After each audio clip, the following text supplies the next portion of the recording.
Hello, I hope all is progressing well. My name is Kevin Dufresne. Welcome to I Don't Know. We can talk about it, where we discuss a variety of topics of my choosing and opine. Now, the first topic concerns a drink,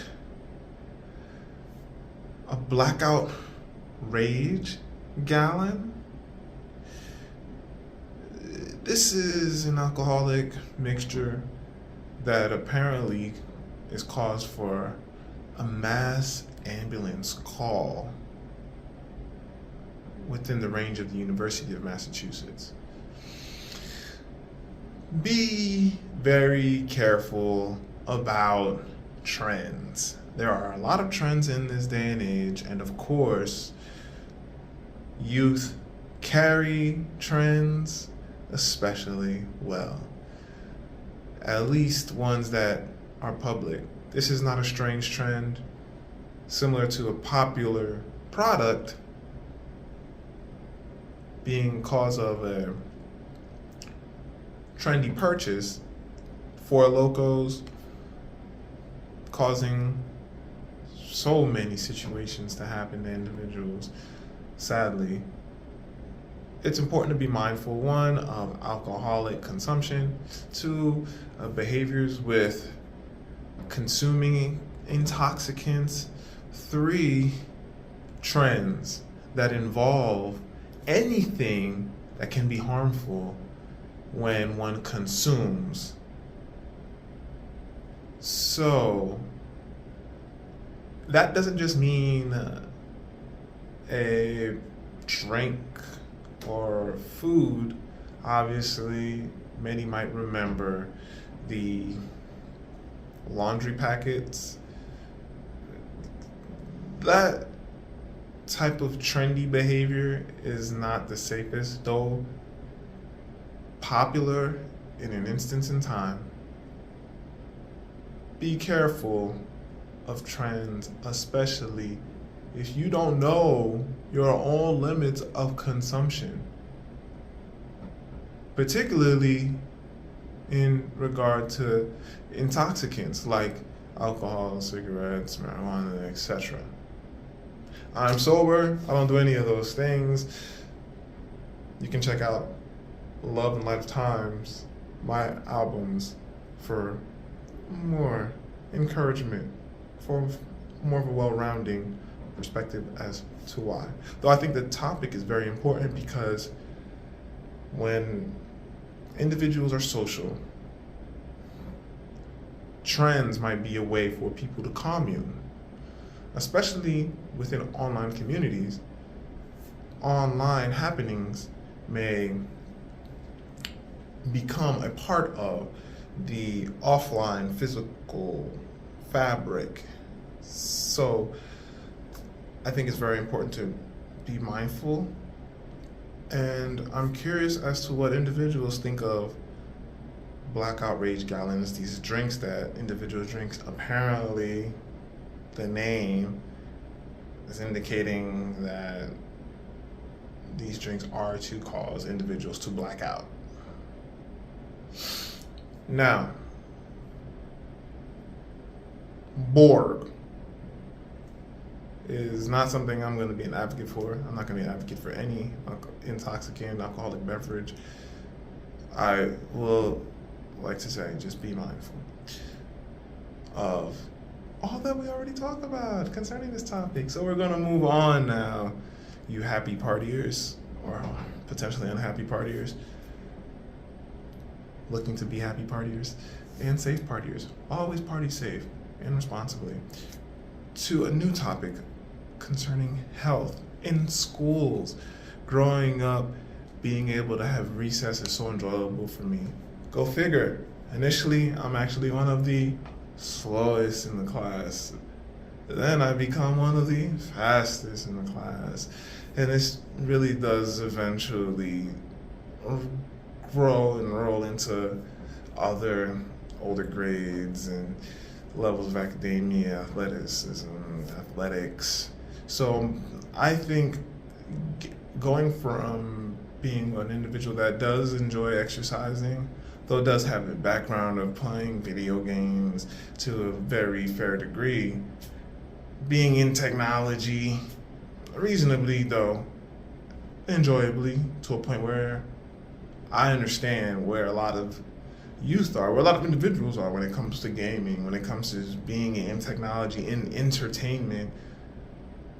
As a consumer, the benefits of exercise alongside of all these consuming habits can be so invigorating, so wonderful.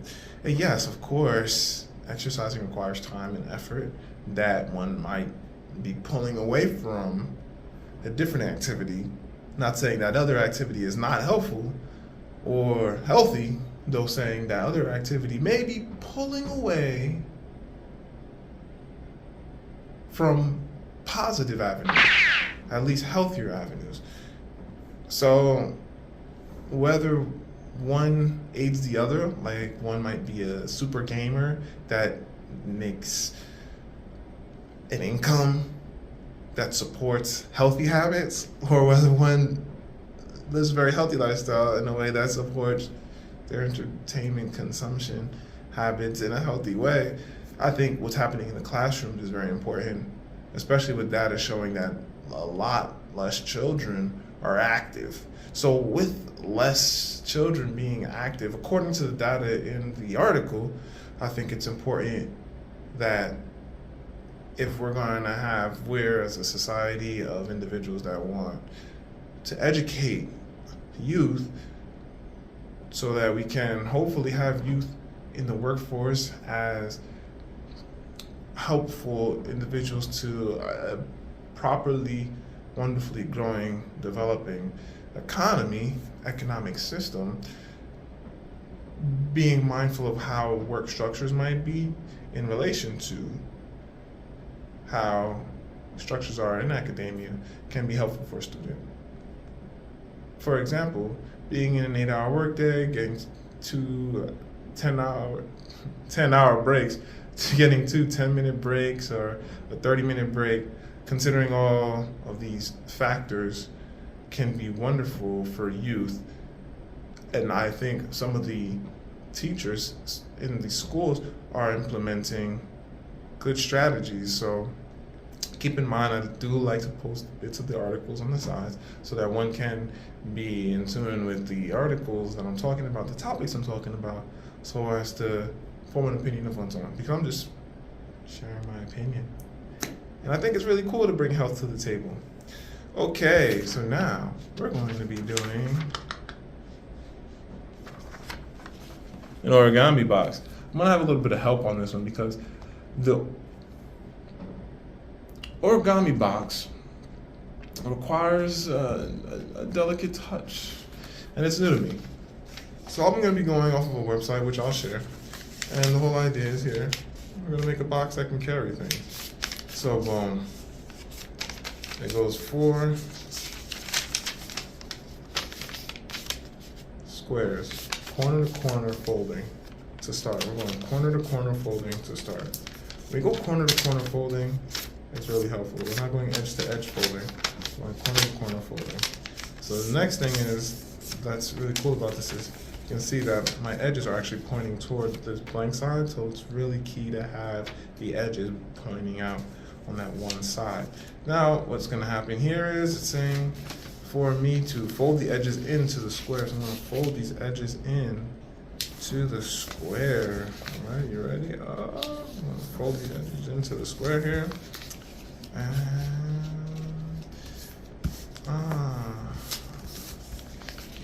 nice. Good. So now these are folded. So now that these are folded, well, the instruction is telling me to fold the right edge and the left edge into the center line. So what's gonna happen is I'm eventually gonna just pick an edge, okay? So what that means is wherever you choose to fold in, that's gonna be your right and left edge. So don't think, oh, this is my left one or this is my down one, because it is pretty much parallel. it's a square here, so we're even on all sides. So once you make the decision here, then you'll know your left and your right. So now I have my left and my right. Just put my left and my right in. And so now it's saying to fold the top edge down and the bottom edge up. So now you can see whichever way I fold it, I'm gonna have my edge going up here, all to this center line that forms from our initial line, which I say is so important to always understand, because when you do corner to corner folds or edge to edge folds, you will have lines that are helpful later down in other folds. So I just want to make sure folks always keep that in mind. So now I've done that. So I've done the corner to corner folds and have brought the corners to the center and have brought edges to the center line and then edges again to the center line. So now we're going to just unfold the paper a bit here. This is where it gets tricky. So we're gonna unfold the paper again, and what we're gonna do is, you're gonna see we're gonna have this line now. So we unfold it, we have all our lines because it's gonna become very 3D. We're already 3D, though the box is ready to form with these lines. So what we do now is, there's a tricky fold here. So it's gonna be like this. I think I'm gonna be able to, it's like bringing this fold up here, very tricky fold. But it's bringing this fold up here. I can do it because I remember doing a box before. But you bring this fold up and it's kind of like a triangle fold, how I say. I'm gonna have to do the same thing on the other side. I'm gonna go with these directions here, because right now that's all it has. So it just leaves it there. And the whole point is you get this nice little fold here, which is gonna basically be like a flap. We're gonna flap in these flaps. You're gonna see it's coming back to me, folks. It's coming back to me. All right, so now what happens here is we just take our flap, I'm just gonna fold it down. We already have a crease here, and so basically there's a couple of ways to do this, and I think the way I'm gonna do it is I'm gonna take the, so you start up here, right? And you take up here and you just fold it in. I'm gonna fold this flap up. Take this in here and fold it in here. Okay. So now as you can see, we're gonna kind of have we have our box forming. We have that triangle forming, kind of forming right back into it. So this box here is gonna be pretty interesting. So now what we do is the same thing on the other side. So we're gonna just take it in.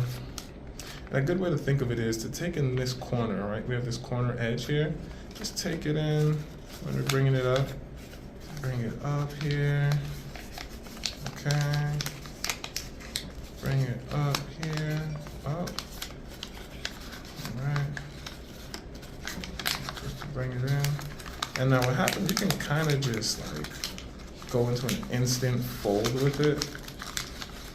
You can just go like into an instant fold with it. So you're gonna have, the reason why I say that is because like once you get in here, you're gonna get in here and then, okay, done. Fold this in here, done, and you're just gonna fold this in. Oh, got a big fold here. And then once we get in, okay, now, voila. So now we have our folds here. Now, that's this is the box. Now don't get me wrong here, I'm not saying it's a perfect box, you know what I'm saying?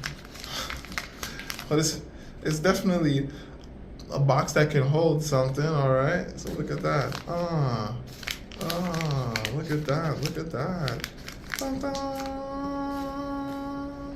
All right, pretty good. Pretty decent box. You can put some stuff in it, right? Let's get something. We can put some, look, it's holding stuff. It's holding stuff. Let's see if we can get something heavier in here. Can it hold something heavier? Okay, well, it's holding something. The idea is to have it be like cute, to carry things like candy, as is an example in the photo. So Chapstick might work too. All right. Okay. Maybe cute little notes. We're gonna get on to our next topics now, which are really cool. I am really glad about watching some films this week. So I watched Demon Slayer and Creed 3. Woo! Let me tell you, Creed 3 is really entertaining. I like the film. I think the film is worth watching in theaters. I feel as though the acting partners do a wonderful job. Of course, the ending is very controversial for me because of having an understanding of the Rocky series and the fight that develops throughout. I mean, we're getting to a key fight. That's the idea. The film is not just about fighting. The film is not just about boxing. The film is about communication, the importance of family, the importance of community. We're watching these characters heal through trauma and how relationships can really take awkward turns when full communication of situations between individuals or awareness of where individuals are coming from are not happening, are not at the table. So when all these things arise, everyone within the circle of whoever is in the situation at large has to deal with what's going on. And there are pieces. Who's coming out of the woodworks when an individual is so successful and things are going well, and whoa, here's a situation that has an entirely different spectrum of humanity needing healing, needing resolving. Though I have to admit that the film does a good job of positing how to re-enter society, though is really gearing toward healing and resolve all throughout, even beyond successes, even with successes, showing good communication is important, good community is important, and safety is important. People have to really be mindful of each other, looking out for each other with the best interests in mind, though also, protecting one's energy, keeping a mindful respect and boundary for each differentiating life. So I think the Creed 3 is bigger than just boxing, though when we come down to the boxing, the scenes are hype, the boxing is hype, it's really entertaining, though I think the final fight deserves, in my opinion, maybe a double KO. How many times do we see that in a Rocky film? I don't know. Though I'm not gonna lie, even since the birth of the young daughter, I'm always like, ooh, I'm ready to see a woman boxer in the field. So I think those films are on the way. I think the Rocky franchise, Creed franchise will be turning into a different franchise. How soon, I don't know, though I think with a lot more for individuals to appreciate, especially individuals that are a fan of the types of films that are coming from that line of the Rocky films and Creed films. Demon Slayer. Ooh. So I'm literally on like episode 4 of Demon Slayer. Apparently there are 2 seasons. Correct me if I'm mistaken. The film is gory. I don't even know what the other episodes look like. I just know the voice acting partners do a good job. I like the way the animations are. I do think the film is worth watching in theater. I'm hyped during the film. I'm like, whoa, the film is gory. I don't know if the the show is gory. I have no history of reading the manga. I'm into the split. There are like 2 episodes. I'm watching an episodic film, and there are 2 episodes,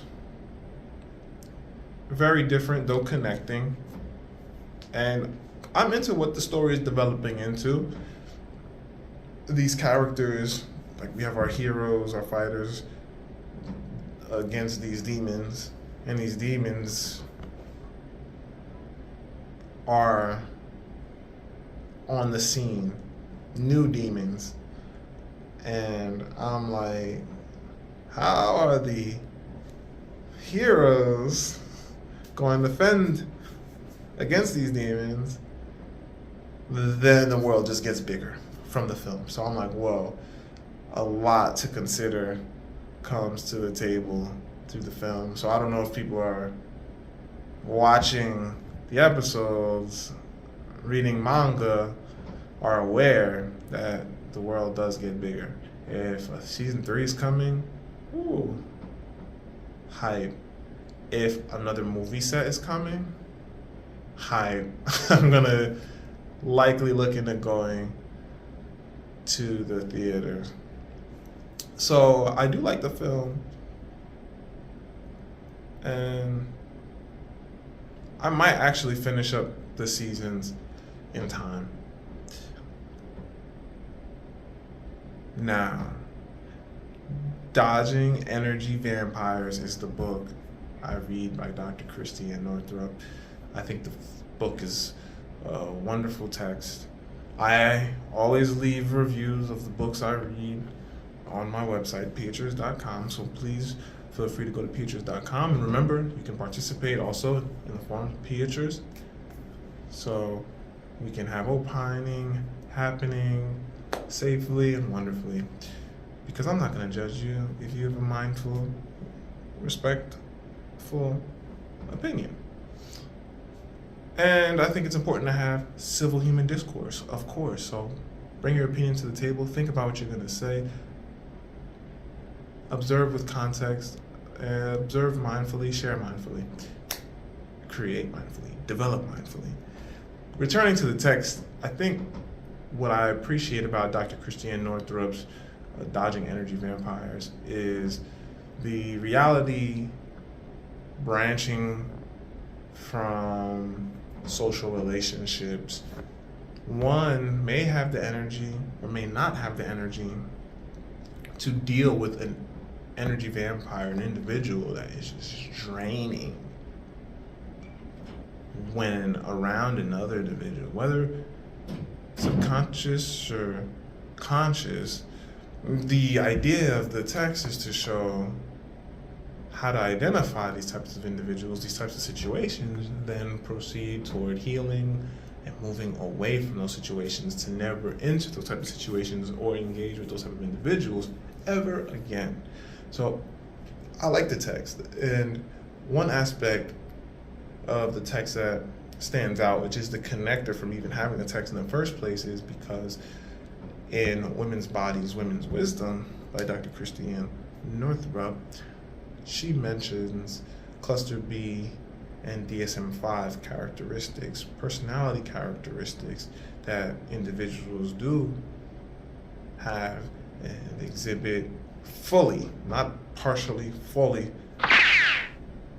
and how harmful those types of individuals and traits can really be to others that are trying to live a wonderful life, navigating inner guidance toward the best lifestyle possible.